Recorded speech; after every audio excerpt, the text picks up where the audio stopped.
koalícii sa hľadá dohoda a čas sa kráti. Je tu relácia o 5 minút 12. Dnes s vicepremiérom a ministrom životného prostredia za SNS Tomášom Tarabom.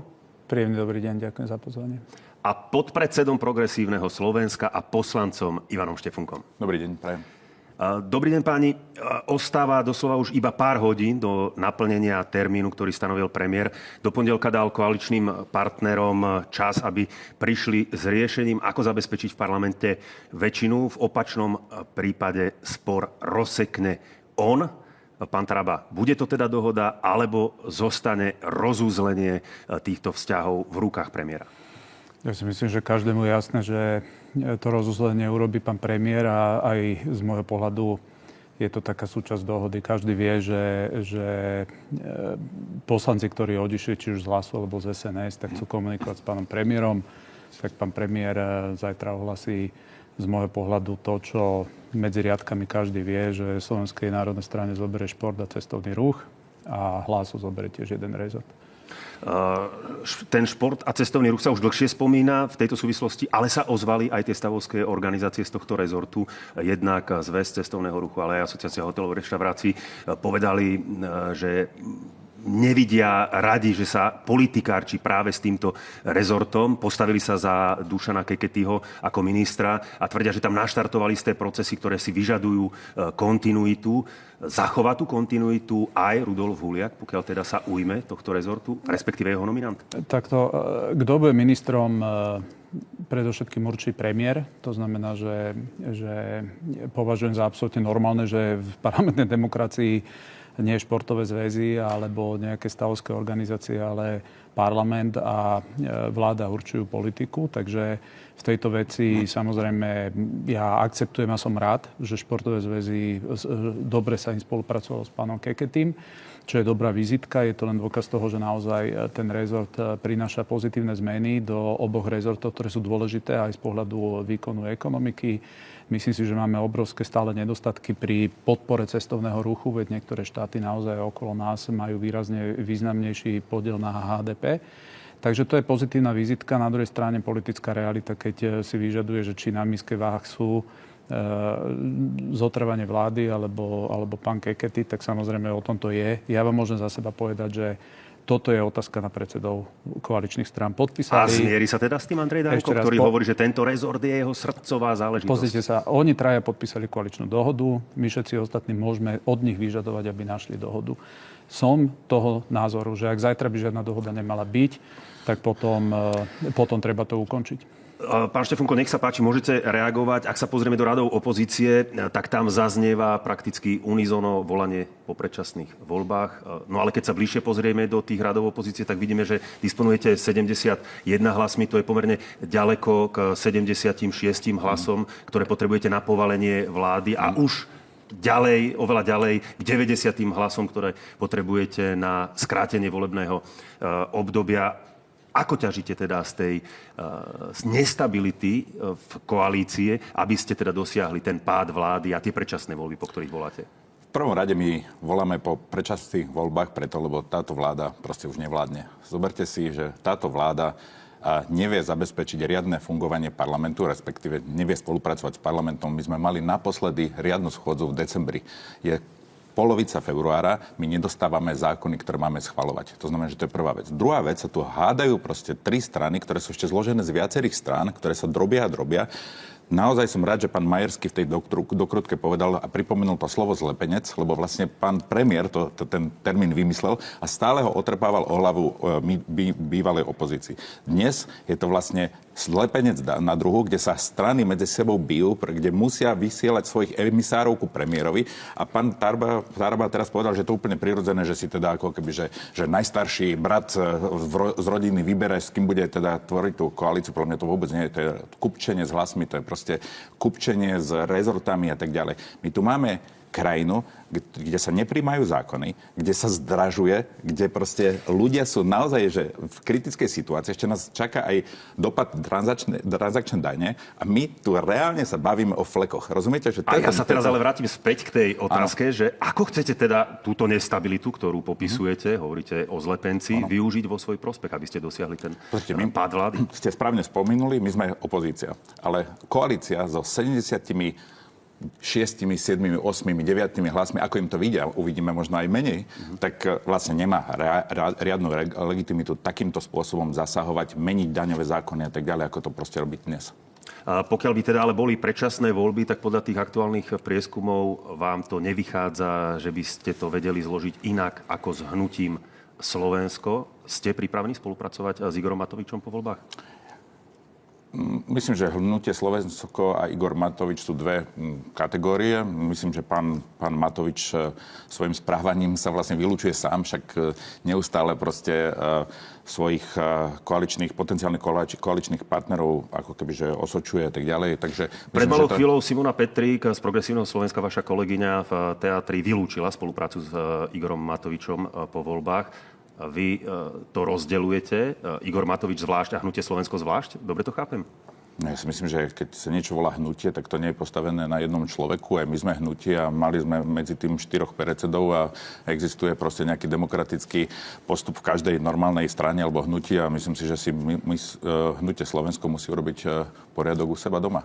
Čiže dá sa to podľa vás rozdeliť? Pretože Igor Matovič je zakladateľ, dlhoročný líder tohto hnutia? Pozrite, ja komentujem slova Simonu Petrík, ktorú som nepočul, ale tak si myslím, že to myslela. A vy teda vylučujete spoluprácu priamo s Igorom Matovičom, pripájate sa k nej, ale nie s hnutím Slovensko. Aby sme to uzavreli a aby to bolo... Pozrite, my sme nedali nejaké oficiálne stanovisko, sa ma pýtate na interpretáciu slovu pani Petrík. Ja vám hovorím, váš názor. Ja si myslím, že takto myslela, že proste človek, ktorý proste neustále napadá svoj... A vy to ako myslíte, pán Štefunko, to je dôležité. Myslím si, že to si myslím tak, ako pani Petrík. Dobre. Pán Taraba, krátko po nástupe do funkcie, keď si zaspomíname do histórie, keď ste sa ujali rezortu životného prostredia, tak pre Hospodárske noviny ste povedali, citujem, rád by som ukončil tieto 4 roky skôr v parlamente, o to viac, keď sa bude blížiť k riadnym voľbám, pretože tam je ten politický diskurs v tom parlamente, ste mysleli. Platí toto vaše vyjadrenie aj dnes? Ste pripravení zasadnúť do parlamentných hlavíc, pokiaľ by teda v hre bol aj post rezortu životného prostredia, pretože Tibor Gašpar v týždni takúto možnosť nevylúčil? Pán Gašpar nemohol hovoriť o tom, že v hre je ministerstvo životného prostredia, pretože žiadna taká indícia od októbra ani raz nepadla. Ale chcel by som len tak, že pán Štefunko, každému je jasné, že hnutie Slovensko je Igor Matovič. Igor Matovič je táto strana a preto by bolo na mieste teda povedať, že chcete vládnuť s Igorom Matovičom, pretože neviete dostať Igora Matoviča z hnutia Slovensko. Naša vláda... Ja som povedal, že nie. Ja som sa jasne vyjadril. Dobre, tak no a naša vláda práve, že príjma napriek tomu, že tie pomery v parlamente sú komplikované častokrát, príjma veľmi kľúčové rozhodnutie, či naposledy o stavebnom zákone, ktorý Slovensku naozaj umožní urýchlené výstavby domov, investícií. To je zákon, ktorý každý, kto trošku v tej oblasti funguje, tak vie, že Slovensko na zmenu tohoto zákona čakalo dlhé roky a naša vláda nabrala odvahu, ale aj schopnosť to zmeniť. Rovnako zákon o posudzovaní vplyvu na životné prostredie, ktoré tu dlhé roky spravil zo Slovenska jeden z najhorších štátov, pokiaľ ide o svojvolu úradníkov, ktorí 3 roky, 4 roky mohli nekonať v tých prípadoch.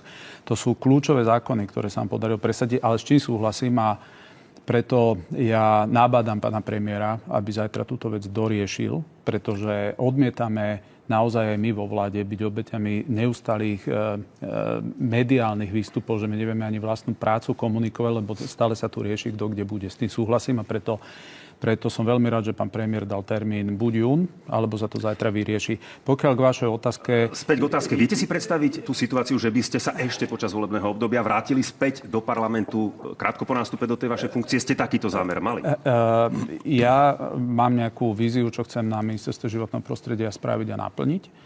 Boli to poprvé veci, ktoré sme zastavili, ktoré boli nehospodárne, používanie finančných zdrojov vo veľa oblastiach, ako napríklad poistky, fiktívni dohodári. Ja viem, len čo chcem povedať, že rovnako sme urobili z Ministerstva životného prostredia najväčšieho čerpateľa eurofondov.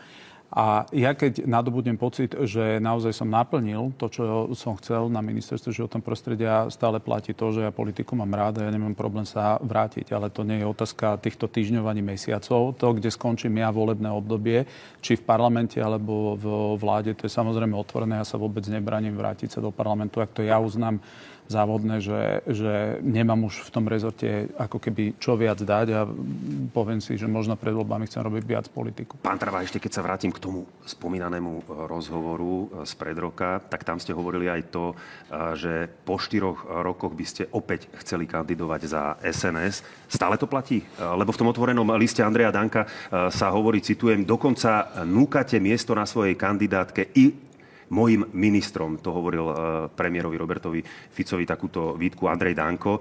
S kým teraz teda spájate tú svoju politickú budúcnosť? Je to SNS, Smer alebo nejaká vlastná strana? Pozrite, ja som na kandidátke išiel z SNS. Andreja Danka poznám asi 15 rokov.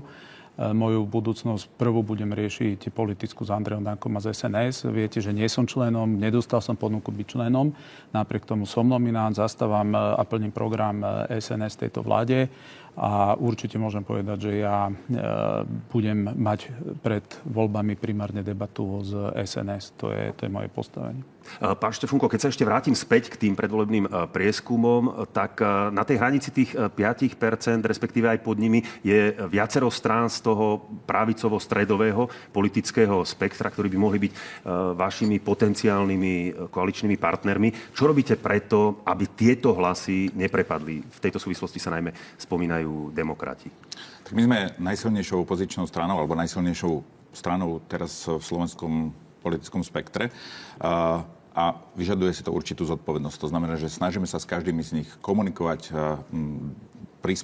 prispôsobovať sa aj ich pozíciám, počúvať, aké majú plány, že čo by chceli spraviť a facilitujeme niektoré debaty medzi tými menšími stranami. Je možné, že by vznikla nejaká koalícia? Nie, ktorá by išla potom spolu na jednej kandidátke do volieb? Myslím si, že by to bolo kontraproduktívne. Prečo by vlastne sa spájali pred voľbami strany, ktoré nie sú úplne ako keby, že ideovo úplne konzistentné, ale vedia spolupracovať potom vo vláde. Myslím si, že celá tá idea, ktorá bola v 98. roku, kedy Mečiar prinútil strany sa dokopy, teraz je bezpredmetná, je oveľa dôležitejšie, aby sa dostali všetky strany, ktoré majú riadny program, ktorí majú nejakú legitimitu medzi voličmi. To znamená, že ja si myslím, že naznačujete demokrati a tak ďalej. Myslím si, že by sa mali dohodnúť medzi sebou tie menšie strany a spolupracovať spoločne. Ale my im budeme určite dávať priestor, aby sa zúčastňovali mnohých našich aktivít. Ešte keby sme sa mali dotknúť toho, že akou ste alternatívou k súčasnej vláde, kým... Lepšou. Áno. Faktom je, že progresívne Slovensko, dá sa povedať, že akýmsi spôsobom zrezignovalo na tie hodnotové otázky, ale vidíme, že napríklad KDH prichádza s tou iniciatívou zmeny ústavných zákonov aj v kultúrno-etických otázkach. Toto s nimi komunikuje aj vládny Smer a vidíme a sledujeme aj to podprahové vábenie ich k spolupráce. Viete si predstaviť prípadnú povolebnú spoluprácu s kresťansko-demokratickým hnutím aj v týchto kultúrno-etických otázkach, aby to fungovalo? Poprvé sa ohradím voči tomu, že progresívne Slovensko rezignovalo na svoje hodnoty. Nie je to pravda. Chcete prísť s nejakým ústavným návrhom zákona? Nie, práve preto, lebo proste sa nám krajina rúti do priepasti a nejdeme vyťahovať veci, ktoré by proste ešte viacej ako keby čerili tú hladinu. Myslíme si, čo aktívne teda, keď hovoríte, že nerezignujete, čo aktívne komunikujete v týchto hodnotových otázkach? Momentálne komunikujeme s KDH, bavíme sa o tom ich návrhu, rozmýšľame, akým spôsobom sa k tomu postaviť. Nemyslím si, že teraz je úplne správne, aby v takejto situácii, v akom je Slovensko, sa majú tieto veci riešiť, ale myslím si, že to je úplné právo KDH. My ich rešpektujeme ako opozičného partnera, výborne sa nám s nimi spolupracuje na mnohých témach, takže uvidíme, že aké to bude. Čiže uvidíte, že aj ako budete hlasovať, alebo už máte túto otázku uzavretú. Podporíte tieto návrhy KDH? Myslím si, že sa budeme musieť s nimi stretnúť a baviť sa o tých konzekvenciách, ktoré tie zákony alebo tie návrhy budú. Čiže ste pripravení, aby sme to uzavreli na tú povolebnú spoluprácu v týchto hodnotových otázkach? Hľadáte tam tie spoločné prieniky, aby to mohlo fungovať? Samozrejme, že hľadáme spoločné prieniky, veď politika je o umenie kompromisu. Myslím si, že ale tak ako KDH má niektoré, ako keby, že svoje limity, tak aj my máme nejaké svoje limity, ale myslím, že sa bez problémov s nimi dohodneme. Pán Taraba, vládnutie s tesnou väčšinou je ťažké aj podľa podpredsedu parlamentu Tibora Gašpara. Ten povedal v slovenskom rozhlase, chceme obnoviť podporu 79 poslancov. Bude sa teda môcť vláda oprieť aj o hlasy Samuela Migala a Radomíra Šalitroša, ktorých vylúčili zo strany Hlas SD? Ja nepoznám jediného poslanca, ktorý by hovoril, že nechce podporovať túto vládu. Takže ja vychádzam z toho, že áno. Ale to, v akej podobe, akými garanciami uvidíme zajtra. V každom prípade je zaujímavé počuť, že KDH a Progresívne Slovensko si tak hodnotovo rozumejú. Neviem úplne, že kde je ten prienik, pretože americkí predstavitelia. Budeme to môcť teraz vidieť. Demokracia, právny štát. To je úplne v poriadku. Na to máme ústavné zriadenie, ktoré to garantuje tiež, ako je ústavný súd, ako sú prokuratúra, polícia a podobne. Takže v tomto my nie sme ani proti demokracii, ani proti právnemu štátu. A teraz tá spolupráca s Radomírom Šalitrošom a Samuelom Migalom, nazvali ich vydieračmi. Dá sa teraz očakávať, že ich bude ale vláda podporovať? Môže sa posunúť niekde inde. Ja som vám odpovedal na to, že nepočul som od pána ani Migala, ani Šalitroša, ani ostatní, že nie sú pripravení podporovať túto vládu. Každý niekoho nejak v politike nazval mňa, pán Huliak tiež mesiace nejak častoval, ja som to neopetoval, ale teraz neznamená, že neviem si s ním sadnúť. No tak toto naznačoval aj Andrej Danko v tom spomínanom liste, kde na adresu nespokojných poslancov tvrdí, nie my, ale vy ste ich legitimizovali, dali im nádej dohody a chcete ich odmeniť za zradu, akú spáchali na svojich materských stranách. A dôležité je dodať, to spôsobí lavínu reakcií. O takejto lavine reakcií a o tom zväčšení toho vydierackého potenciálu hovorila aj včera Irena Biháriová v slovenskom rozhlase. Bude to teda voda na mlyn pre tieto vydieracké tendencie? Ja ten list komentovať nebudem, ja som ho netvoril, nepísal, keby Andrej Danko ma kontaktoval, čo si o tom liste myslím, tak by som povedal, ani ho nezverejňuj a ak ho chceš poslať Robertovi Ficovi ako osobný list, ho pošli, ale nie do médií. Ale váš osobný postoj? No, môj osobný postoj som vám povedal. Nevidím dôvod, prečo je to spúšťalo žiadnu lavinu. Na druhej strane je teraz základná otázka, ktorá je, či chcú vládnuť títo traja predstavitelia politických strán, to znamená Matúš Šutaj Eštok, Robert Fico a Andrej Danko. A chcú, my od nich očakávame dohodu. Tu nikto není ich žetoník, aby oni sa teraz rozhodovali, že oni sa rozhodnú tak alebo onak. Tu sú poslanci, ktorí chcú vládnuť. Nevidujem nikoho, kto by chcel tú vládu položiť v rámci tých poslancov, o ktorých sa uchádzajú, a my od nich očakávame, že nám zajtra predstavia nejakú dohodu, ktorá bude udržateľná. Ale to, čo chcem povedať, agendy, ktoré máme, napríklad, a v tomto sme jasní, ja som rád, že napríklad sme aj prišli s tou definíciou muža a ženy a očakávam od KDH, že teda sa k tomu jasne postaví, že kde má problém v tom, že 80% Slovákov chce, aby toto bolo ukotvené v ústave. My tu nemáme žiadnu paralelu, že nemôžeme nejaký typ zákonov riešiť. Práve teraz, keď progresívny liberalizmus prehráva na plnej čiare po víťazstve Donalda Trumpa Spojených štátov amerických, teraz je absolútna zmena. Tam je ale otázka, že čo by to spôsobilo v tej kombinácii s tým uznaním tej krajnej možnosti aj tranzície, hej, jak naznačujú niektorí ústavní právnici, že by to mohlo legitimizovať. No to, že sa vrátime zdravému rozumu a zadefinujeme, že celý náš právny systém uznáva dve pohlavia, a následne sa to bude musieť rešpektovať v školách pri výučbe, následne sa to bude musieť nikde absolútne sa nič nestane. Ja vám poviem takú novinku. Aj Progresívne Slovensko uznáva, že sú dve pohlavia. A popri tom 72 rodov. To poprvé nie je pravda. Bavíme sa o pohľaviach. Progresívne Slovensko uznáva, že existujú dve pohlavia. Kľudne si to dajte do ústavy. Ak to potrebujete, kľudne dajme do ústavy aj pravidla futbalu, dajme hocičo do ústavy. Proste aj to, že je zem guľatá a tak ďalej. Lebo to znamená, že nemáme s tým problém. Vy stále, keď je proste v krajine neporiadok, keď ľudia fakt, že žijú z výplavy do výplaty, vy vyťahnete pohlavia alebo Soroša. To sú dve veci, ktoré vy viete robiť. A teraz je babka v Humennom a ráta, že čo si vlastne môže dovoliť z toho svojho dôchodku. A vy poviete, Dve pohľavia. Nie, babka v Humeno dostala 13. dôchodok. Ale zároveň sa zdražili lieky, ak ich vôbec dostane. Môže, pán, Prepáčte, dobre, ja som kľudný. Však Slovensko vidia, ak ste kľudní. Babka v Humeno vďaka nám dostala plnohodnotný 13. dôchodok. Nedaleko Humenného sú Michalovce, kde bolo zemetrasenie, kde keď bolo zemetrasenie, premiér Odor odkázal... Vyčlenil 20 miliónov na to, aby sa pomohlo. Určite vyčlenil, nevyčlenil ani cent, ale odkázal im, že mali mať poistky, ani tam nešiel. Takže takto vám záleží na tom východ... Pán Štefunko, kľud. Lebo neriešite problémy ľudí. Pardon, dobre, berem. Ja si myslím, že Slováci vidia, že v tom, že nezhodneme sa. Môžem ja niečo tu dorozprávať? Tak akože on mi to nebude skákať teraz 5 minút vždy, keď poviem nejakú vetu. To, čo je... Pán Štefunko, vy ste si ho zobrali bez toho, aby som vás vyzval. Dobre, nechajte. Môžeme ísť ďalej. Tak pokračujeme teda späť k tomu parlamentu, pretože aj od toho, čo sa bude diať v parlamente, závisí, či pani Humenom bude mať aj 13. dôchodky. Poďte na ďalšiu tému, už tomuto nemám čo povedať.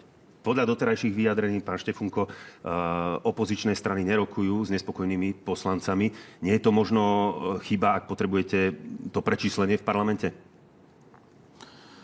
Pozrite, títo poslanci sa dostali do parlamentu na kandidátkach dnešnej vládnej koalície. Očividne sú nespokojní. Ja neviem, kde berie pán Taraba istotu, že budú hlasovať s touto vládou. Ja mám pocit, že ich tak táto vládna koalícia, tak vládne strany ponížili. Minimálne pán Šutej Eštok v Hlase, ako som to zachytil, ale aj v SNS konflikt medzi pánom Huliakom a Dankom je neuveriteľný, fakt telenovela. To znamená, že ja si nemyslím, že ak majú titul páni Hrdoch, budú hlasovať za všetky tie deštruktívne návrhy, ktoré teraz idú a dúfam, že pôjdu do parlamentu, aby sme sa mohli o nich rozprávať. Ja neviem, ako bude môcť pán, Malatinec hlasovať za to, aby pani ministerka Šimkovičová zostala ministerkou kultúry. Ja proste tomu nebudem rozumieť.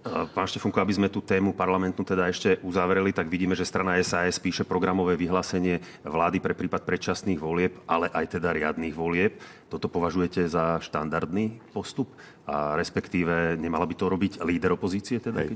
Hej, no tak pozrite, my sme programovou stranou, máme priebežný programový tím, ktorý pracuje na, nazvime to, updatech nášho programu. Pripravujeme sa na vládnutie už vlastne od posledných volieb a nekomunikujeme to na verejnosť. Keď proste SAS to potrebuje ako keby vykazovať ako činnosť, je to super v pohode, však to je dobre. Budeme sa o tom rozprávať. Nie je to možno predčasné? Asi vyjadrovať to na verejnosť možno áno, ale my sa bavíme na programových princípoch dennodenne, keď sa dohadujeme o tom, že aké zákony si navzájom podporíme alebo nepodporíme. Pán Taraba, chcete reagovať? Ne. Nech sa páči, tak poďme ďalej. Na Podpolaní má vzniknúť nová prečerpávacia vodná elektráreň Malinec. Má ísť o strategickú investíciu za takmer 2,5 miliardy eur. Ľudia žijúci v okolí nemajú informácie a majú obavy. Ja myslím, že to treba zvážiť, pretože toto je veľmi narýchlo, no. A nikto sa nás na nič nepýtal. Je tam rolnícke družstvo, sú tam chaty, ale sú tam aj trvalo žijúci ľudia. Je tam nejakých 6 rodín, ktoré by to zasiahlo, ktoré by museli byť vysídlení. V našom katastri predstavovaný projekt zaberá približne 5 hektárov poľnohospodárskej pôdy, zbúranie jedného rodinného domu a vybudovanie približne 200 metrov dlhej hrádze. Dotklo by sa to 5 rodinných fariem. Pán minister, na pripomienkové konanie k strategickej investícii bolo 5 pracovných dní. Zámer postavil ľudí v podstate naprieč Podpolaním na nohy. Spísali 5 hromadných pripomienok. Podľa prvotných informácií sa obával o zatopenie svojej nehnuteľnosti, chaty teda, v tej lokalite aj bývalý reprezentačný brankár Jan Lašák. To jeho video sa stalo virálnym na sociálnej sieti. Pán minister, prečo taký zhon pri investícii, ktorá môže dosiahnuť takmer 2,5 miliardy a v podstate to finálne zrealizovanie je plánované až k roku niekde 2035-36? Takto, pre všetkým, ak niečo ide do medzirezortného pripomienkového konania, to nie je koniec debaty, to je začiatok debaty, to je prvá vec. Len či tá debata nemala byť ešte predtým? Viac ako 20 rokov v tej lokalite sa hovorí o výstavbe prečerpávacej stanice. Tá prečerpávacia stanica mala v podstate celá priehrada Malinec vznikla preto, aby tam bola prečerpávacia stanica. To, čo sa udialo áno za predošlej vlády, tak je to, že sa rozhodli profil Ďubákovo, ktoré malo byť zaplavených 80 asi domov, tak sa zaviazali, že Slovensko nepostaví a dali to do dokumentu, na ktorý naviazali plán obnovy, čím urobili voči Slovenskej republike, dovolím si povedať, absolútnu ekonomickú sabotáž.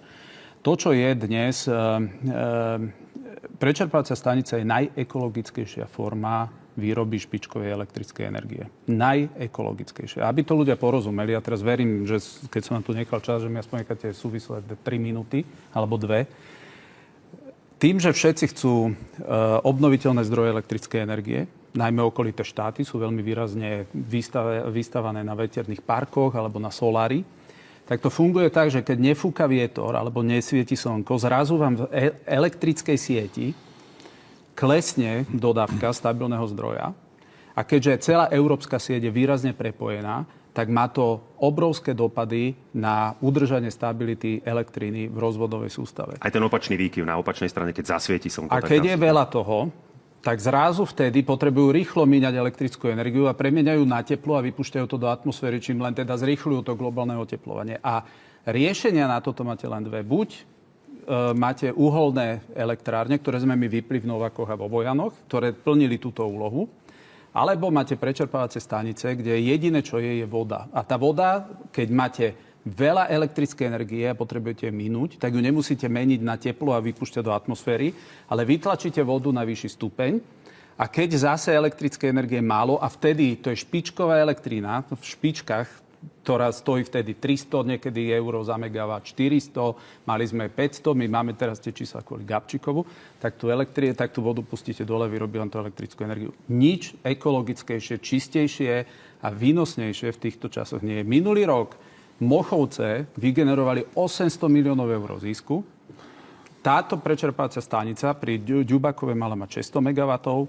My s Európskou komisiou, a to je to, čo hovorím, súbežne rokujeme o tom, či sa dá ešte zvrátiť ten milník, ktorý predošla vláda touto ekonomickou sabotážou urobila. To, čo hovoríme my, ideme komunikovať s tými ľuďmi práve v rámci medzi pripomienkového konania. A keď sa ľudia rozhodnú, tak ako bolo povedané, tu 5 domov, tá 2 domy, všetky priehrady na Slovensku, niekoho stáli nejaký majetok a bol odškodnený. Pri Liptovskej Mare je to 4 000 ľudí, ktorí boli dokonca presídlení. Tento profil má minimálne dopady. Žiadne obce sa nejdú zatápať, žiadne mesta sa nejdú zatápať. Dokonca tam je profil, ktorý funguje z pohľadu toho, že tam nie je žiadna vysoká ochrana prírody, že to tam viete postaviť. My budeme detailne ľuďom vysvetľovať, pretože to, čo sa tam udialo už pri dome pána Lašaka, je vrchol dezinformačnej kampane, ktorú len využili bratislavskí politici, ktorí nemajú žiadnu víziu pre ľudí, ktorí tam žijú, nemajú pre nich žiadne investície, nemajú pre nich nič, len im došli povedať, že aby nič nemali. Teraz sa ale vráťme späť teda k tej mojej otázke. Čiže priznávate, že možno tá informačná kampaň, ktorú teraz aj hovoríte, že chcete rozbehnúť, mala predchádzať tomu pripomienkovému konaniu? Nie, ja si myslím, že pripomienkové konanie je na to, aby sme sa normálne o všetkom bavili. O tom je pripomienkové konanie. To znamená, to skončilo, to bolo 5-dňové. Nie, to pripomienkové konanie. V pripomienkovom konaní, keď som napríklad menil zákon o posudzovaní vplyvu na životné prostredie, došlo 740 pripomienok. Tu došlo 29. Lebo to bolo 5 dní a ľudia o tom prakticky nevedeli. Nie.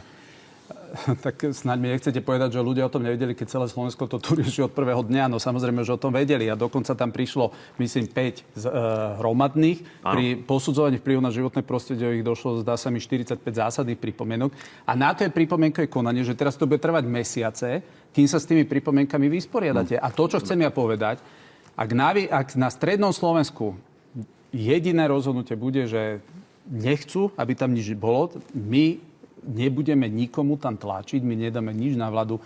Práve naopak, my budeme teraz veľmi detailne informovať, o čo slovenská opozícia tých ľudí chce oprať. Vychádzal som aj zo slov Rudolfa Huliaka, ktorý tento týždeň hovoril, že ste to mali na začiatku viac komunikovať, možno by sa niektorým veciam predišlo. Pán Štefunko, zaznelo tu aj tvrdenie, že sú v podstate dve riešenia, ako riešiť tie prebytky a tie výkyvy v tej sieti. Je to podľa vás tak? Je riešením len teda takáto prečerpávacia stanica alebo uholné elektrárne, pretože vieme, že existujú aj tie batériové úložiska alebo napríklad vodík? Tak dovolte mi tiež reagovať dlhšie. Ďakujem veľmi pekne za to, čo ste povedali. Áno, prečerpávajúca elektráreň je dobrá vec na riešenie výkyvov v sieti. My ako Progresívne Slovensko, ktoré presadzuje, aby sa zapájalo viacej zelených zdrojov energie, sme za takéto riešenie. Ale, a to je to veľmi dôležité ale, keď stavate prečerpávajúcu vodnú elektráreň, tak vlastne stavate to na niekoho pozemkov. Viem, že poviete, že vždy sú niekoho pozemky a tak ďalej. Ale ste šéfom strany, ktorá sa volá Život.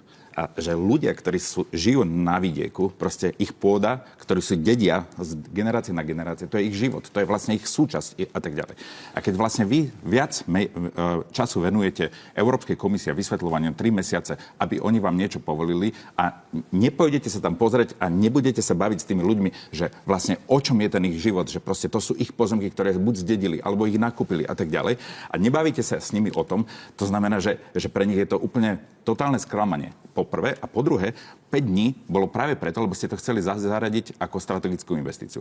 Keby to bola strategická investícia, tým pádom sa oveľa ľahšie vyvlastňuje, oveľa rýchlejšie by to bolo a oveľa menej ľudí by sa k tomu mohli vyjadrovať. To je ten problém. To znamená, že keby ste sa vy chlapsky tam premiestnili do toho kultúrneho domu a bavili sa s tými ľuďmi, s občanmi látok alebo s poslancami, tak asi by to bolo úplne iný prístup, ako keď im odkazujete cez videá, že je to proste 5 domov. Aj keby to bolo 5 domov, čo nie je 5 domov, však už to bolo v tej reportáži, tak to si aspoň zaslúžia. Pán Štefunko, vy ste spolugarantom. Chcete reagovať? Nech sa páči. Viete, keby som to dal na 5, na 10, neviem na koľko, ten cirkus, ktorý opozícia okolo toho urobí, tú dezinformačnú kampaň, ktorú okolo toho urobí, by bolo presne to isté. A môj pohľad je ten, že práve pripomienkové konanie je na to, aby teraz ja, napríklad, keď sú tam pripomienky, ja som to aj povedal starostovi z danej lokality, ja osobne tam prídem, my teraz vyhodnocujeme všetky veci a teraz sa začína informačná, by som povedal, aj diskusia a hľadanie toho, že napríklad, aký to bude mať výkon. Viete, že napríklad Ďubakovo malo mať 600 MW, toto vie mať až 2400 MW. Aby ste mali prehľad, Mochovce majú 1000 MW. Toto vie byť 2,5 krát silnejšie v tej špičke. Jediná externalita, ktorá z toho je para, z ktorej potom urobí sa oblak a z toho oblaku je dážď. Aká to para? je jediná. Pri prečerpávajúcej nie je žiadna para. Para? Nie, normálne, že sa zapne turbína a sa točí. Neexistuje žiadna para. Keď máte vodnú plochu niekde, tak sa vyparuje vždy. OK. Tak v takomto prípade, ale ja som myslel, že ste mysleli paru pri výrobe elektriky. Nie. To znamená, že jediné, čo tam je, že tam vznikne vodná nejaká plocha, z ktorej jediné, čo sa tam nevzniká, žiaden jadrový odpad, nič tam. Len to, čo je problém, viete, vy tak nenávidíte túto vládu, že vy radšej idete strašiť tých ľudí, vy idete radšej, aby Slovensko nič nemalo, aby sa tu nič nebudovalo. To nie je pravda. A práve toto ste tam spôsobili. Tam Lášaka vystrašíte, že bude mať zatopený dom. Trvalo to 3 dní, potom sa zistil, že ste zle pozriete mapy, ani to tam nie je v tej lokalite. My sa pozeráme na to, aby ten zásah bol naozaj maximálne obmedzený, čo sa týka tej plochy. Ale to, čo chcem povedať ešte raz. Byť tohoto prístupu, my dnes nemáme jednu jedinú priehradu na Slovensku. My nemáme Gabčíkovo. Presne tento 3 politiky chcel vyhodiť do vzduchu v 90. rokoch Gabčíkovo, lebo že to bude mať enormné negatívne dopady. To progresívci. No, progresívni zelení politici. Ale presne takýmto spôsobom. Môžete si to nájsť. Bol som v Českej republike. Povedal, že sme za elektráreň. A prečo tam chodíte ľudí strašiť? Celé je to vaša kampaň Progresívneho Slovenska.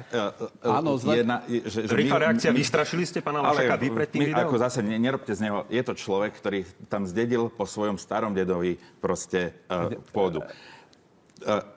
Keď z neho robíte ako nejaké dieťa a takýmto spôsobom uražate, že my sme jeho vystrašili. Však on sa ozval, on urobil to. My sme sa tam išli pozrieť práve preto, lebo sme zistili, že ako sú ľudia z toho nervózni. Môžem doplňujúcu otázku, pán Štefunko, pretože vy ste ten spolugarant programu vašej strany práve pre energetiku. A pokiaľ ide o vodu a energiu a tie ostatné obnoviteľné zdroje, tak ste sa zaviazali, že citujem, budú prijaté kritériá udržateľnosti na základe aktuálnych vedeckých poznatkov. Táto prečerpávacia vodná elektráreň je podľa pána ministra najekologickejší spôsob, ako získavať energiu. Prečo potom navrhujete aj kvôli tomu malincu Tomáša Tarabu odvolávať v parlamente? No preto, lebo ku každej jednej vodnej elektrárne treba nejakým spôsobom sa o tom zamyslieť. Hej. Predvčerom som išiel okolo Liptovskej Mary. Nie je tam voda. Nie je tam voda. A nie je tam voda preto, lebo je klimatická zmena a proste nesnežilo a rieky proste nedoplňajú tú Liptovskú Maru. To znamená, že keď o 10 rokov takýmto spôsobom vybudujeme len na základe ministerského z Bratislavy rozhodnutia, že proste postavíme nejaký malinec, tak čo je to garantom, že tam bude potom voda? Že z čoho sa bude doplňať, keď proste neexistuje, keď nebudú zrážky a tak ďalej. Je tam plno iných záležitostí. A preto pán minister, boli tam skutočne, okrem tých hromadných pripomienok, tam boli aj zásadné pripomienky z Ministerstva financií, hospodárstva, Únia miest a obcí Slovenska, Úrad pre reguláciu sieťových odvetví, Banskobystrický kraj. Ale tak bolo tam veľa takých závažných. A kde vyčítali aj to, že chýba tá dopadová štúdia. Ako teda naložíte s týmito výhradami? Priehrada Malinec, ktorá tam je, bola postavená preto, aby tam bola prečerpácia stanica ešte raz. Tam 30 rokov ľudia vedia, že tam má byť prečerpácia stanica. Práve, že kto jedným perom rozhodol, že to, čo sa 30 rokov pripravovalo Ďubakovo, že zrazu sa nemôže stávať, pretože to dala predošlá vláda do zákazu a dala to schváliť do plánu obnovy, to je ekonomická sabotáž. Pokiaľ ide o priehrady, viete, povedať, že Liptovská Mara nemá teraz vodu a tým pádom je vlastne čo, zbytočná? Nie, to som nepovedal, ale čo bude o 10 rokov? No, čo bude o 10 rokov, možno bude tej vody toľko. Pred pár mesiacmi sme riešili najväčšie zátapania oblasti na západnom Slovensku. Management tých priehrad aj Domaša je vypustená, myslím, o 40%. Práve, že ten management, tá regulácia tých priehrad je o tom, že sa pripravujete na to, kedy dojdú napríklad silné dažde. To znamená, celá táto infraštruktúra, Slovensko má vyše 300 priehrad. Povedzte mi pri týchto politikoch, kde by vznikla niekde jedna jediná priehrada? Nikde. Proste nikde, miesto toho, aby ste priložili ruku k dielu, miesto toho, aby ste povedali, poďme ľuďom vysvetliť, ako Slovensko vie na tom zarobiť. Tým ľuďom v tom chudobnom okrese Poltár, ktorým tam nikdy nič neviete doniesť, ani nedonesiete, tam žiadna fabrika nikdy nepríde.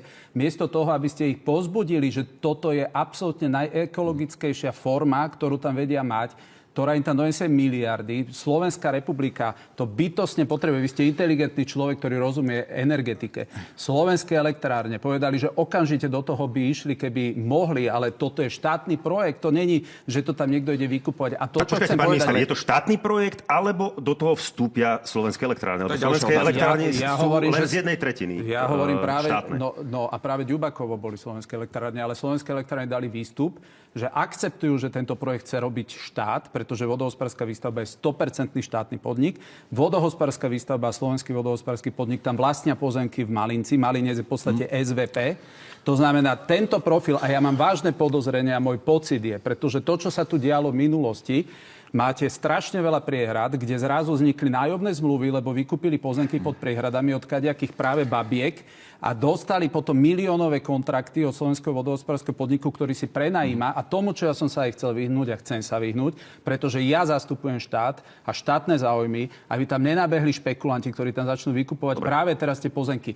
A to je celé. A teraz to, čo miesto toho... Dobre, pre mňa to je posledná veta. Pre mňa je česť, že ma dáte odvolávať, pretože Binder, keď dal prehradiť Gabčíkovo, ten chodil 4 roky po výsluchoch na políciu, že či mohol to urobiť. Dnes Gabčíkovo, všetci sa tým hrdíme, všetku zodpovednosť zobral na seba Binder. Mňa, keď idete odvolávať, že ja chcem, aby Slovensko profitovalo z vody, aby ľudia na strednom Slovensku konečne mali nejakú investíciu. To je čest. Poďme teraz z minulosti od pána Bindera do budúcnosti. Tu ste načrtli. Vy ste ju ale videli tak, že tam budú suchá, že bude problém s tou vodou. Na druhej strane, ale ten nárast tých krátkodobých zdrojov energie bude narastať. Tá fotovoltika, veterné elektrárne. To sa hovorí, že to je tá ekologická náhrada tých ťažkých zdrojov energie. To znamená, tie výkyvy v tej siete budú existovať. Ako to teda inak chcete riešiť? No, poprvé, otvorili sme viacero tém, ale keď sme pri energetike, tak najprv musí ťahať za jeden povraz URSO, Ministerstvo hospodárstva a Ministerstvo životného prostredia.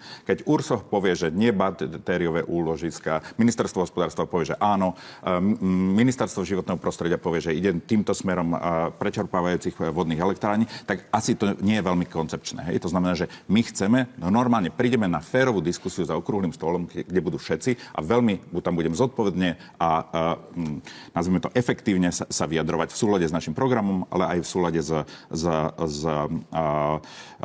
proste ako záujmami Slovenska. Myslím si, že celý tento neporiadok a táto hysteria vznikla kvôli tomu, že proste ľudia mali len 5 dní na tom, aby sa v zásade vyjadrili ku svojmu vlastnému životu, s ktorým si spájajú, povedzme, tú pôdu a tak ďalej a tak ďalej. To je ten problém. My by sme sa vôbec nebavili, alebo teda nebránili sa baviť o prečerpávajúcej vodnej elektrárne, keď bola na to dlhodobejšia diskusia. Veď ona v skutočnosti má byť až o 15 rokov je potrebná reálne. Hej? To znamená, že čo by ste dali, keby ste pol roka sa bavili s občanmi, hľadali riešenie, kreslili, že či je to cez Lášakovo pozemok, alebo nie je cez Lášakovo pozemok. Keby ste ale veď, že keby ste reálne, ako keby povedali, že čo je, keby to bolo 600 alebo 2000 MW a tak ďalej. Že to sú tie problémy. Tí ľudia si myslia, že si ich obišli. A ja si myslím, že by to malo byť presne naopak, že najprv sa bavím s ľuďmi a potom to spravím. A preto my sme boli energetiky za progresívne Slovensko vidí budúcnosť v prečerpávacích elektrárniach alebo v batériových úložiskách, alebo možno vo vodíku, pretože tam napríklad Richard Sulík ako bývalý minister. Myslím, že tam má byť reálny ako keby, že energetický mix aj na vstupoch, aj na výstupoch. To znamená, že s tým vôbec nemám problém. Problém je v tom, že my sme sa ako keby, že reálne bavili o tom, že tento jeden projekt zasahuje celú jednu oblasť. Vy ste povedali, že tam budú investície a tak ďalej. Ale ja neviem, že aký tam bude turizmus, keď to bude pitná voda. Ako tam sa nebude dať ani člnkovať. Veď, to je ten problém. A povedzte mi, že ktorá prečerpávajúca vodná elektráreň je aj zásobárňou na pitnú vodu v Európe? Pre mňa turizmus je napríklad to, že viete postaviť cyklotrasy. Ja neviem, prečo hneď vidíte člnkovanie. Však samozrejme, že môžete sa člnkovať v hornej priehrade, kde steká voda dole. Môžete? Nemôžete hovoriť, že pardon, nemôžete. To znamená, že pre mňa turizmus má oveľa širší koncept. To, že tam prídu investície, to je nespochybniteľné. Keď sa bavíme o takej sume, aká je, to je samozrejme, že investícia, ktorá tam zostane. To, čo je najkľúčovejšie pre mňa, že áno, bola tu vytvorená absolútne nevedecká hysteria. Ja viem, že vy ste tam nebehali. Pani Štolová, tá je na toto expertka. To znamená, ak sa môžeme rozprávať, že vy prídete na nejakú debatu, ja s vami veľmi rád sa stretnem, pretože vy rozumiete energetike, nie ona. A to, čo je dnes na stole, dneska sú nejaké podmienky. Napríklad pred 10 rokmi, dokonca pred 5 rokmi, prečerpávacia stanica IPL bola absolútne nerentabilná na postavenie, pretože cena elektrickej energie bola niekde inde. Napriek tomu vám chcem povedať, že nielen je to debata o financiách, nielen o rentabilite. Povedzte mi v Gabčíkove, ktoré niekedy produkovalo 20 miliónový zisk, dobre, teraz je to skoro 10-násobne viac, Gabčíkovo plnilo aj úlohu napríklad stabilizácie vodných tokov, napríklad tomu, že neboli záplavy. Nakoľko to vyčíslite tieto veci? To, že prečerpácia stanica má sekundárny efekt, nie len to, koľko zárobí, ale koľko vám aj stabilizuje prenosovú sústavu. To sú veci, ktoré... A teraz, keď si pozriete prejav napríklad amerického viceprezidenta Vansa, ktorý mal teraz v Paríži pár dní dozadu, povedal európskym lídrom, že to je veľmi pekné, že vy tu všetci rozprávate, ako chcete konkurovať Amerike v rozvoji umelej inteligencie a počítačov a neviem čo. On povedal, vy nebudujete energetickú sieť, aby to vedela a bola schopná utiahnuť. A Slovensko sedí na pramení obrovských peňazí a miesto toho nám tu niekto povie, že nič nerobte, nič nebudujte, lebo tu niekto bude vyvlastnený, pričom bude vyplatený. Môžete sa pozrieť, aké vyplatenia dostávajú ľudia, však tu vznikajú milionári pod diaľnicami, milionári pod projektami, ktoré tu sú, ale výsledok je, ja práve chcem, aby tí ľudia boli tí, ktorí o tom vedia a nie, že tam nabehnú nejakí špekulanti. Preto do toho chcel vstúpiť štát. To, že ste tam urobili to, čo okolo toho... Pán minister, ale vy hovoríte, že straší opozícia na jednej strane. Na druhej strane ale vidíme, že na Podpolaní sa priznal, alebo teda hovorí to verejne, že má svoju nehnuteľnosť aj europoslanec z Hlasu SD Branislav Ondruš a ten v Slovenskom rozhlase povedal o projekte, že je to nedôveryhodné a že je tam 1000 nezodpovedaných otázkov. Žiadam vás, aby ste ten materiál stiahli. Toto je jeho priama výzva, aby ste ten materiál stiahli.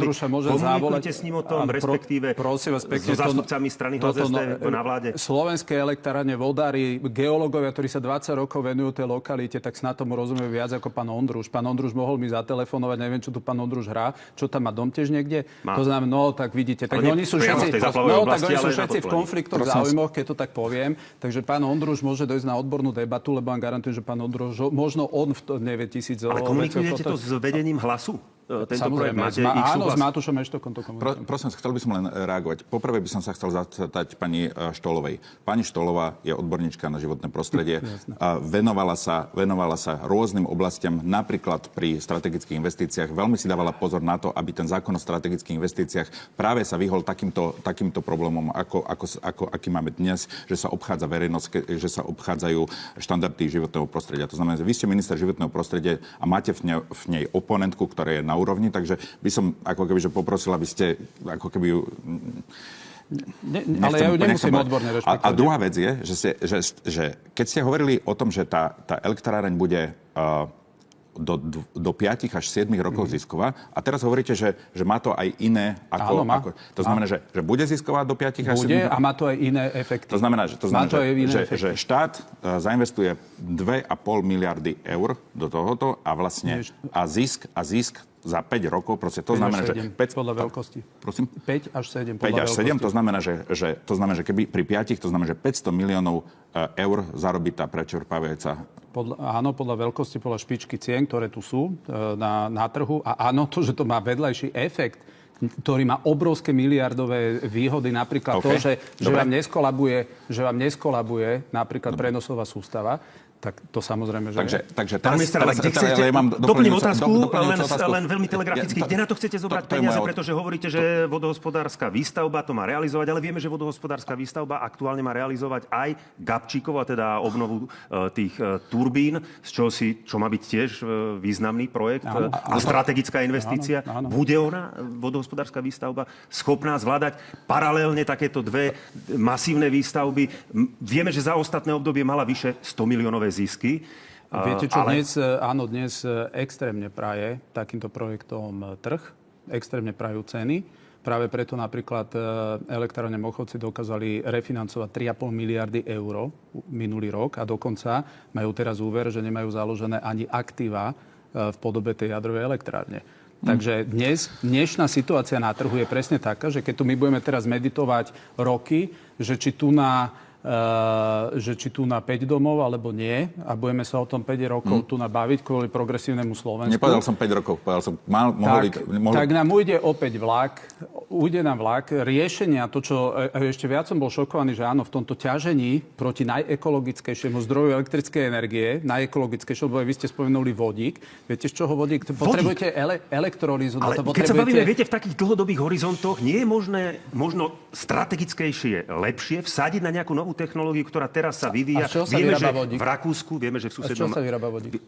No vyrába sa klasicky z vody, elektrolízou. A na tú elektrolízu potrebujete dostatok energie, aby ste vedeli vyrobiť vodík a potom ho uskladniť. A v Rakúsku už prvé skladiská pre takýto vodík robia. Viem, že SPP chce na podobný systém nadviazať a chce tiež podobnú vec robiť. Nebolo možno strategicky rozumné pozrieť sa na ten vodík? Pán redaktor, tak teraz vás prekvapím, aby ste videli. Oni ma idú odvolávať, tak ja vám poviem teraz jednu veľmi pozitívnu informáciu. Európska investičná banka mi dala súhlas na výrobu vodíka v Gabčíkove. Je bez ohľadu na to, by ste ma tu poučovali o tom, čo je vodík. Vy ste sa ma pýtali, ja vám len odpovedám. Tak ja vám teraz hovorím, že na to potrebujete vodu. Jediný, kto vie rentabilne a najmä ekologicky robiť vodík dnes, pretože máte čistý zelený vodík, potom máte tzv. Šedý alebo špinavý. Modrý. No a teraz, o čo ide, jediný, kto to vie robiť, je Gabčíkovo, reálne, pretože tam sú také prietoky. A Európska investičná banka nám dala súhlas na vypísanie výzvy pre Gabčíkovo, pretože ak pôjdete do rentability, to dneska sú nerentabilné projekty, a keby to malo platiť Gabčíkovo za nejakých 50 až 70 miliónov, tak by sa dostali k cenám, že to ziskové nebude. Okay. Takže preto Európska investičná banka nám dala súhlas, že môžeme na to použiť peniaze z modernizačného fondu, takže my do tohoto ideme. A takouto formou by ste možno chceli financovať aj potom tú prečerpávaciu vodu? A prečerpávacia stanica poprvé je dnes najviac preferovaný spôsob aj Európskou komisiou, aby poprvé sa na to dali používať zdroje. Po druhé, dnes je to ziskový rentabilný projekt, kde vieme na to získať aj komerčné úverové linky. My zo štátneho rozpočtu s tým nerátame so žiadnymi peniazmi. Pán Štefánko, aby sme to už uzavreli, dá sa podľa vás v tejto fáze tohto projektu povedať, aká by bola skutočná rentabilita takéto prečerpávacie elektrárne? To sa chcem spýtať, že vlastne nie som si istý, že či sa to dá povedať práve kvôli tomu, že je veľmi zaujímavé a dôležité, že z čoho to bude financované. Keď hovoríte, že pôžičky, tak tým pádom to bude vlastne štátny dlh. Štátny dlh sa bude navyšovať, potom budeme pôžičky súkromnej firmy. Teda požičky štátnej firmy. To znamená, že ale to sa zarátava do štátneho dlhu a tým pádom to znamená, že hovoríte, že potom tam to bude nejaké konzorcium s nejakým externým hráčom, ktorý si na to bude brať pôžičky. Viete, lebo že to je to. Čínu môžete vylúčiť, lebo tam sa najskôr sa hovorilo aj o my čínskom konsolidujeme, partnerovi. to znamená, že sme v trošku takom probléme. Že ja hovorím ešte raz, že sadnime si a povedzme si, z čoho sa to bude financovať, aký bude cash flow, kedy sa to bude vrácať, ktorá generácia to vráti, koľko na tom zarobíme, kto sa toho zúčastní, lebo my na Slovensku už máme toľko hráčov, alebo možno veľa firiem okolo jedného hráča v energetike a je tu možné, že vlastne aj toto znova takto dopadne. Hej? Nedopadne. A ja sa teda pýtam, že spoločnosť pána Kšetinského? Nie, akože všetky energetické projekty na Slovensku sa točia okolo proste jednej veľkej firmy, ktorá tu má veľký vplyv a ja sa pýtam teda, že akým spôsobom sa bude prefinancovať táto elektrárne a zároveň, že ako to zvýši dlh Slovenskej republiky a zároveň ako to potom zvýši naše požičavanie na trhoch. Posledná reakcia, pôjdeme k ďalšej téme. Pán Štefanko, práve keď hovoríte o tej jednej firme, tak to je v slovenských elektrárniach. Ak ste mysleli na aj v SPP, aj vo všetkom. A my sa dobavíme o vodohospodárskej výstavbe, čo je 100% štátny podnik. To je základný rozdiel. Hej. Keby sme išli do profilu IPEL Ďubakovo, to je to, čo predošlá vláda zakázala, tak to by práve bol projekt tohoto konzorcia, ale ako ja sa vy pýtam, hovoríte. že kto bude kofinancovať? O tom sa bavíme. My v tomto prípade, tak ako to je nastavené, samozrejme, že sa budeme poprvé identifikujeme veľkosť, čo sa týka výkonu, však to je základná vec, veľkosť výkonu. Po druhé, to, čo budeme potrebovať, sú odberatelia, dlhodobé kontrakty. Dnes je jasné, že najväčšími odberateľmi budú aj okolité štáty, ktoré sú veľmi vystavené oveľa viac ako Slovensko. Vy viete, že my máme veľa jadrovej elektriny. My v tomto sme oveľa na tom lepšie ako okolité štáty, ktoré práve sú vystavené obrovským výkyvom. Oni budú potrebovať práve túto elektrinu. A tretia vec, ktorá je to zisková vec. Je to zisková vec práve preto a pri takýchto obrovských projektoch my sa bavíme o desiatkách častokrát rokov, ale súčasná situácia k dnešnému roku, keď to tak povieme, keď si pozriete, aké sú piky cien počas tej špičkovej, tak viete, to sú veci, ktoré dneska stoja. O tom dlhu, keď to bude financovať Slovenská republika. Keď máte dlh a z toho dlhu robíte nejaké aktívum, tak máte z toho aj nejaké aktívum. Ale o niekoľko rokov, viete, že ale veď vy neprejadávate. Je to investícia. Je to investícia a to, čo ja tvrdím, že Slovensko potrebuje aj investovať do projektov, ktoré sú takéhoto strategického charakteru. Kedy chcete ísť do regiónu k tým ľuďom vysvetľovať im, ako sa ich to dotkne? V najbližších týždňoch, keď budeme mať kompletné v podstate závery k tomu, čo ľudia chcú vedieť. Na druhej strane môžem povedať, že my budeme pracovať aj na náhradných profiloch. To znamená, my rátame aj s tým, že dobre narobili tam taký bordel, že sa to možno povedia tí ľudia, viete čo, my naozaj tu chceme mať ten pôvodný štýl života, to znamená, že žiadne investície, chceme len tu byť konfrontovaní s tými medveďmi. Aj to sa môže stať. My tvrdíme, nič iné, ale ekologickejšie a významnejšie do toho okresu chudobného nikdy nepríde. A tí ľudia, ktorí to tam rozhásili, tí politici, nič tým ľuďom tam nepríde. Je možné, pán Štefanko, že vo finále by ste za tento návrh aj zdvihli ruku? Nerozhásili to politici, zosmiešňujete ľudí, ktorí vlastne hlasovali aj za vás. Fakt. A tretia vec je, že chcem sa vás spýtať, že v prípade, že napríklad táto investícia sa ukáže po dlhšej debate ako nerentabilná, ustúpite s nej. A tretia a štvrtá vec je, že ste tu spomenuli asi pred 15 minútami, že budete radi konfrontovaní v parlamente. Tak zúčastnite sa schôdze alebo nezúčastnite? Pán Štefanko, a späť k mojej otázke. Ste pripravení za tento návrh vo finále zahlasovať, ak sa všetky tie nezodpovedané otázky, ktorých je násobne viac férovo zachovalo. Dokonca my sme sa zdržali pri zákone o strategických investíciách, lebo sme chceli, aby proste Slovensko napredovalo. My nechceme, aby tu bola nejaká púšť a tak ďalej. Ale už sme upozorňovali, že práve preto, že UHP sa nevyjadruje, nebude musieť vyjadrovať a že budú takéto skrátené konania, preto sme sa zdržali a nehlasovali sme za. V prípade, že príde projekt, ktorý má hlavu a petu, dlhodobé financovanie a tak ďalej, a možno nie v tejto oblasti, vieme my zahlasovať za niečo, čo proste zlepšie energetickú sústavu na Slovensku. Ja som veľmi rád, že progresívne Slovensko si uvedomuje, že ľudia dosť negatívne vo všeobecnosti prijali váš postoj k tomu, že nechcete na Slovensku absolútne žiaden rozvoj.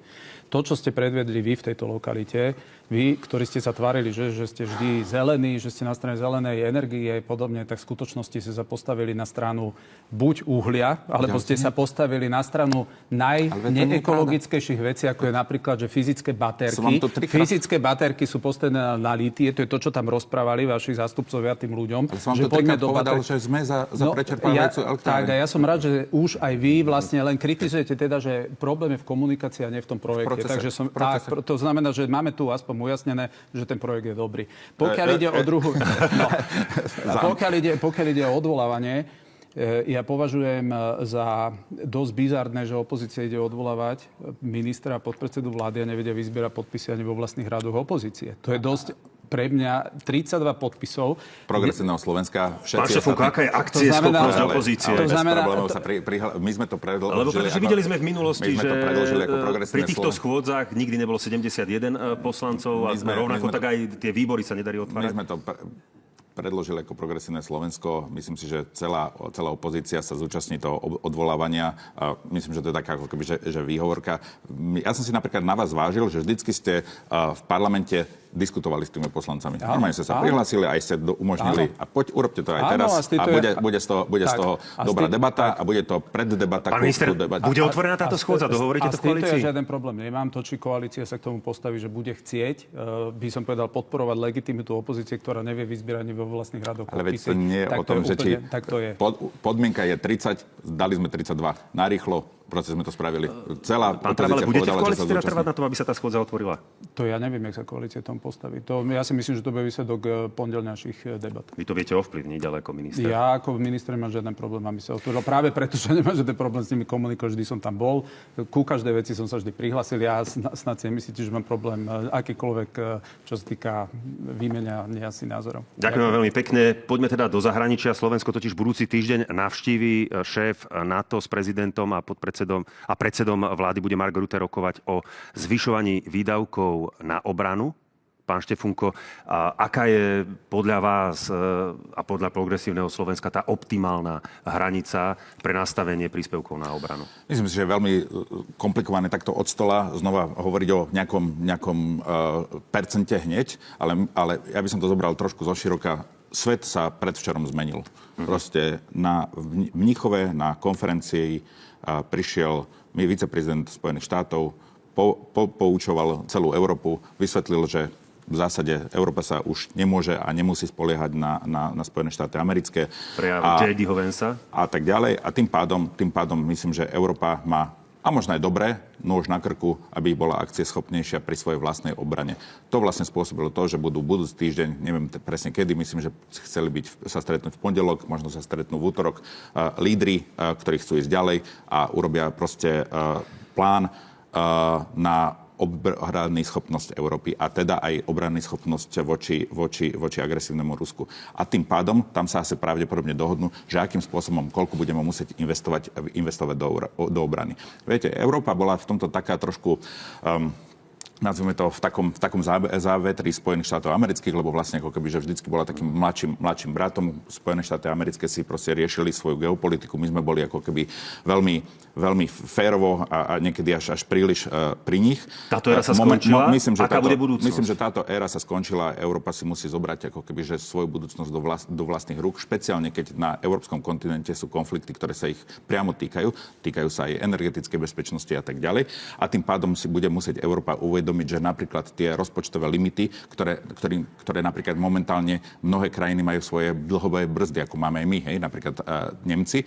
Myslím, že teraz to skončilo a myslím, že aj pán Schulz a aj pán Merz povedali, že dlhové limity, čo sa týka obrany, tam budú oveľa flexibilnejší. Pán minister, je navyšovanie výdavkov na obranu aj v kontexte toho tlaku Spojených štátov, ktorý spomínal aj pán Štefunko, na spojencov neodvratné? Ešte sa opriem aj o ten list Andreja Danka, kde mimochodom hovoril on o zastavení nákupov zbraní. Naznačoval, že by sa tie peniaze dali aj efektívnejšie minúť. Ako chcete teda aj v tomto kontexte presvedčiť obyvateľstvo a vysvetliť im tú potrebu navyšovania výdavkov na obranu? Ako im to chcete argumentovať? Výdavky do zbrojárskeho priemyslu sú vždy neproduktívne výdavky. Nakupovanie zbraní je vždy výdavok, ktorý ste mohli... No ale keď hovoríte toto, že je neproduktívny, ako im to chcete potom ich presvedčiť, aby sme to mohli navýšiť? To znamená, že každé výdavky, ktoré idú do zbraní, nemôžu ísť na školstvo, na zdravotníctvo a tak ďalej. To je realita. To znamená, že v tom liste nič v tomto duchu iné nebolo. Ale na druhej strane, čo je, ak sa máme baviť o akýchkoľvek výdavkoch alebo navyšovaní, ktoré napríklad súvisia s tým, že predošlé vlády, mimochodom aj vláda pána Odora, ktorá nemala žiadnu legitimitu, tu rozdávali majetky naľavo, napravo, jak po nebohom, ktoré dnes my máme prázdne sklady, my nemáme stíhačky, my nemáme nič. Vďaka toto ich zodpovedný prístup bol. Tak realita dneska je, že my máme zdecimovanú armádu, ktorá Slovensko potrebuje dnes, aby bolo chránené stíhačkami Maďarska alebo Českej republiky. To je výsledok tejto politiky. A teraz otázka je, že áno, Slovensko musí vyzbrojovať len preto, lebo nemáme nič. Tak ako štát, keď si povieme, že nejakú armádu chceme mať, tak nejaké parametre by mať mala. Tak ale SNS v minulosti vieme, že mala rezort obrany dlhé roky. Takže... No však kúpili stíhačky, ktoré teraz prichádzajú. Keby to neboli urobili, nemáme ani to. Takže výsledok, ktorý teraz je, že ak sa máme baviť o nejakom navyšovaní na zbrojenie, tak ja tam nevidím fiškálny žiaden predpoklad, že to Slovensko vie teraz utiahnuť. A ak sa o tom máme baviť, tak potom skôr by ma zaujímalo, že aké výdavky do toho vedia byť zaratané a budú akceptované. Poviem príklad, ak napríklad ministerstvo obrany postaví v Prešove najmodernejšiu, najväčšiu nemocnicu na Slovensku, tak aby sa to bralo, že je to výdavok tiež v rámci obranných výdavkoch.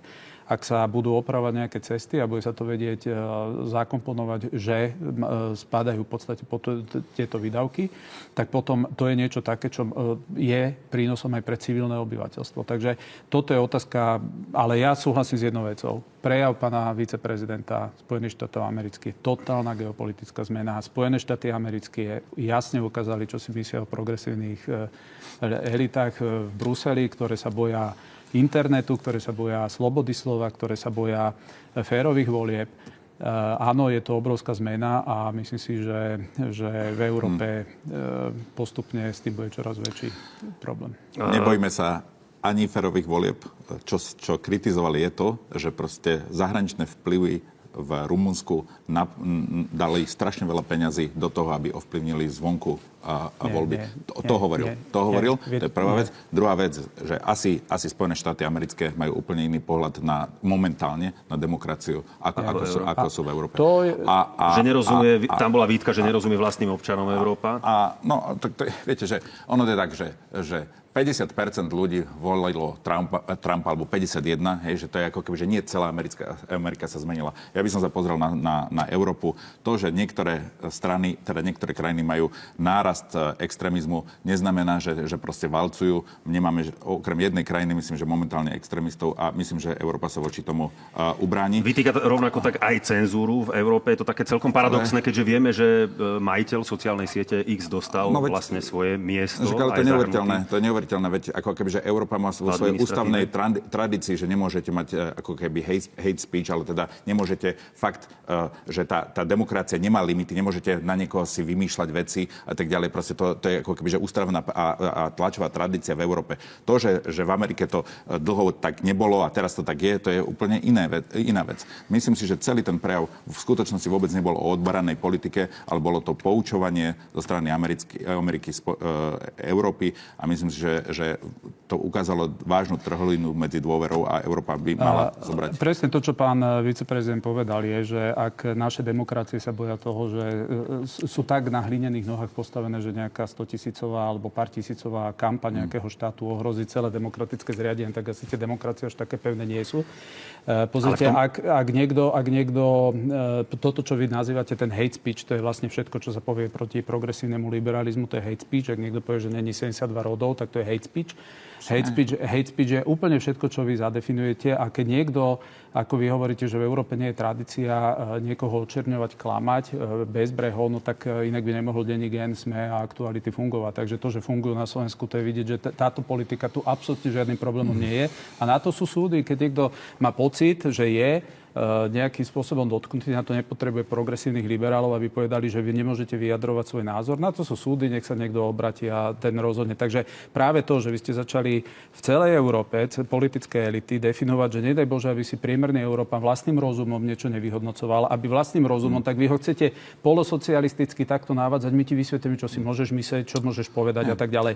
A proti tomuto americký viceprezident vystúpil a samozrejme, že tak ako Tak ako, áno, bolo to z môjho názoru veľmi jasné vyjadrenie, že pohŕda týmito elitami. Spojené štáty americké zrejme pohrdajú takýmto vedením.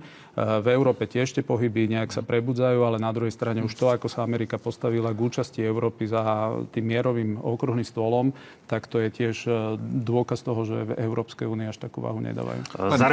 Zarezonovalo aj vyhlásenie veľvyslanca Bieleho domu Keita Kelloga, na to teda nadviažem, na to rokovanie pri stole. On tvrdí, že Európa nebude pri tých mierových rokovaniach o ukončení ruskej vojny na Ukrajine.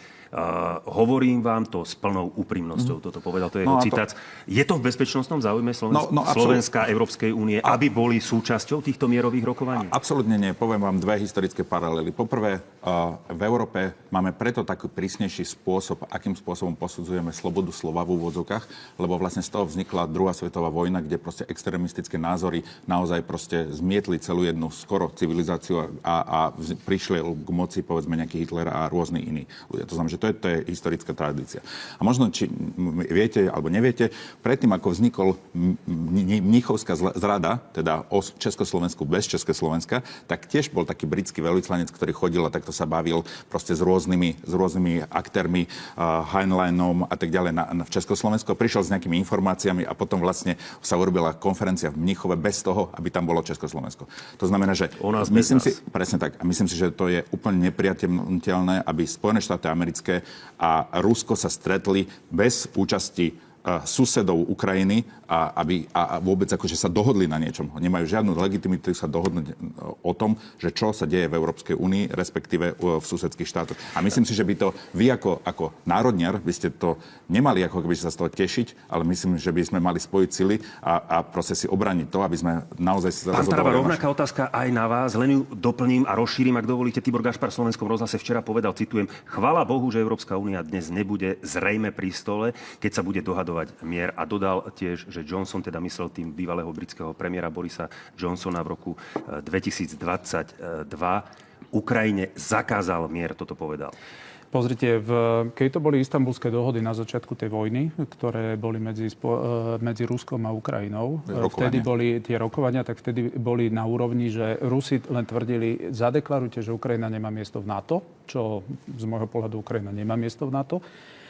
A neboli tam žiadne teritoriálne nároky. Toto bola dohoda, ktorú Ukrajinci neprijali. Ale to nie je pravda, lebo už bola obsadená jedna štvrtina územia vtedy.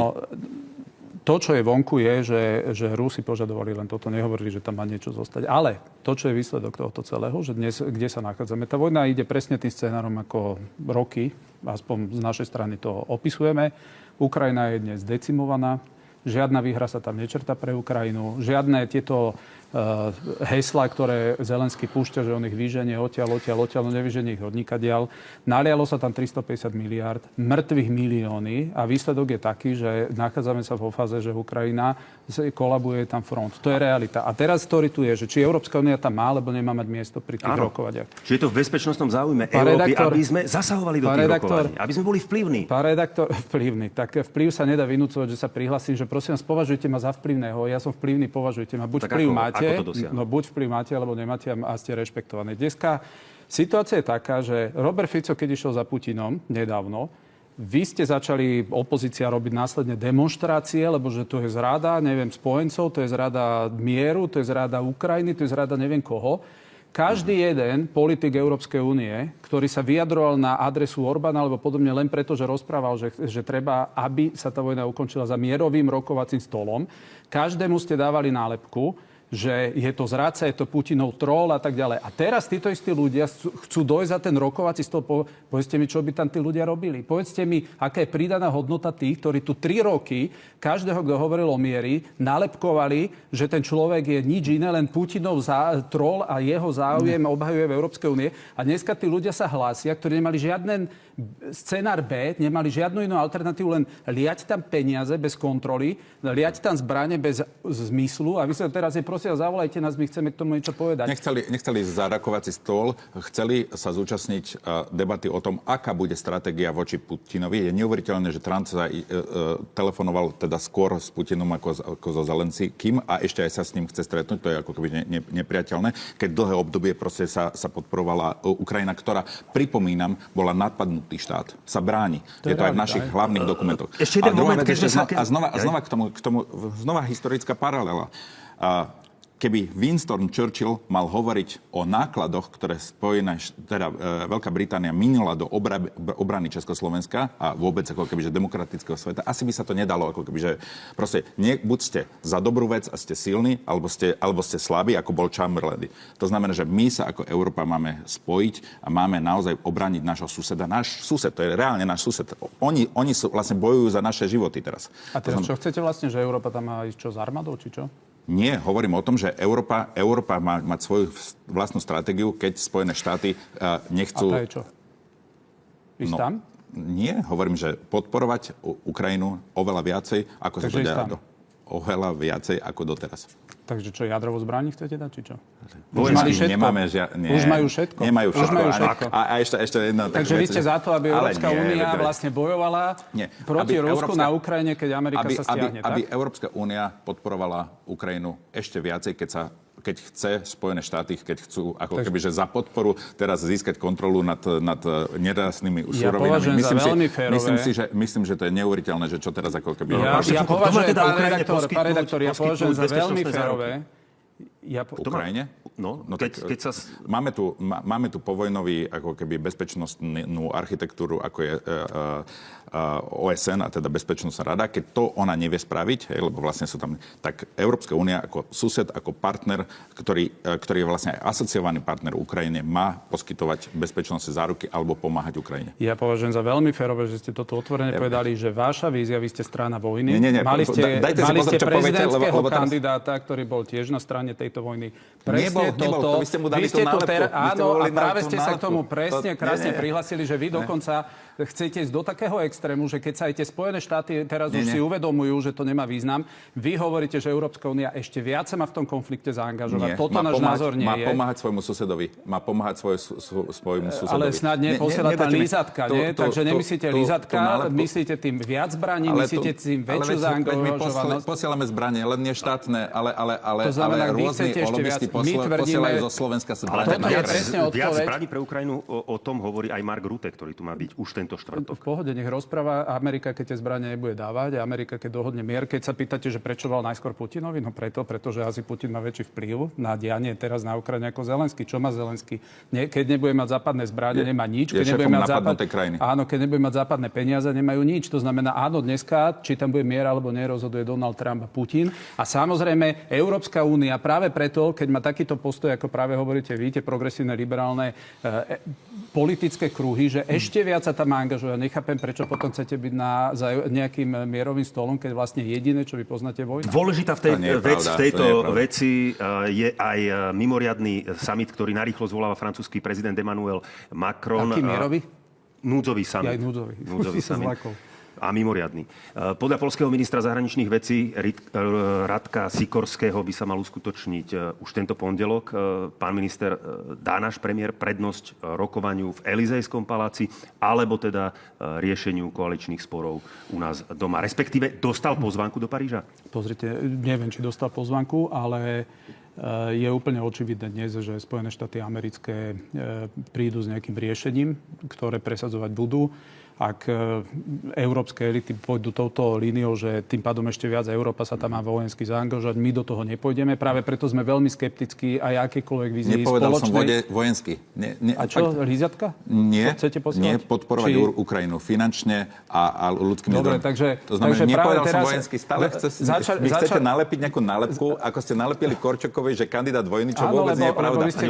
Lebo vy ste strana vojny, tak ste takého však teraz každý toto videl. Začali ste túto reláciu babkou s Humennou a teraz s Humennou ako ráta peňažky a teraz tej babke v Humennou chcete povedať, že ešte viac peňazí má posielať na Ukrajinu. To je to B. Takže teraz, počujete, zamotali ste sa do toho. Takže to, čo my sme ochotní tam posielať, sú možno, áno, leukoplasty, obvezy, to sme ochotní, tam sa vidíme. A vy hovoríte, treba tam naliať veľa peňazí. Pán Štefunko, jednou vetou, čo dôvod, očakávate od nevidíme samitu dôvod a v Elizejskom paláci, ktorý zvoláva na pondelok Emmanuel Macron? Európska únia má 450 miliónov obyvateľov. Je energeticky závislá na rôznych akože energetických zdrojov, je vydieraná Ruskom a tak ďalej. Musí sa skonsolidovať, musí urobiť spoločné napríklad finančné zdroje na to, aby pomohla Ukrajine, lebo vlastne keď agresívne Rusko zničí Ukrajinu, tak sa nezastaví ďalej. Príbeh Ukrajiny je vybavený z môjho pohľadu, keď už nemá krytie Spojených štátov amerických. A áno, súhlasím s tým. Mníchov. A súhlasím s tým, že Európa musí budovať svoje dodatočné energetické kapacity, preto nerozumiem, prečo bojujú v okrese Poltár proti jednému z týchto riešení. Povedal minister životného prostredia Tomáš Taraba za SNS. Ďakujem pekne, príjemnú nedeľu. A rovnako tak ďakujem aj Ivanovi Štefunkovi z Progresívneho Slovenska. Ďakujem za pozvanie.